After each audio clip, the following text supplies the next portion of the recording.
উনি অনেক লিজেন্ড একজন শিল্পী অরুণা বিশ্বাস, যার কথা আপনি বলছেন।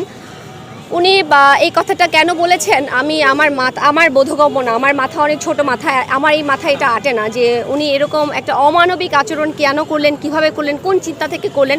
আমি এটার পক্ষে না, আমি এই বিষয়টাকে একেবারেই প্রায়োরিটি দিচ্ছি না।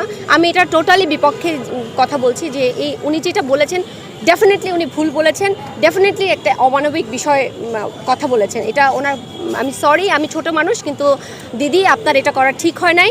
আপনি এটা খুবই অমানবিকতার একটা পরিচয় দিয়েছেন, এটা আপনার একদমই করা ঠিক হয় নাই। আপনার দেশের কাছে, মানুষের কাছে সরি বলা উচিত।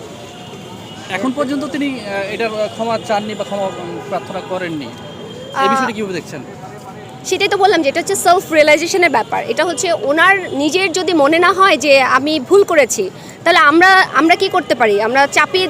আমরা চেষ্টা করছি চাপিয়ে দেওয়ার, আমরা চাপ প্রয়োগ করছি যে এই কারণেই কিন্তু এই বিবৃতিটা তৈরি করা, যে যারা ভুল করেছে আমরা এটা দেখতে পাচ্ছি। শুধু আমরা না, পুরো বাংলাদেশের মানুষজন দেখেছে যে কতটা অমানবিক আচরণ করেছে, এবং সেটা প্রকাশ্য দিবালোকে। তো সেটাই জাস্ট তাদেরকে আমরা প্রেশার ক্রিয়েট করার আগেই জানি তারা সেলফ রিয়েলাইজেশন থেকে এসে জনসম্মুখে সরি বলে, ক্ষমা প্রার্থনা করে।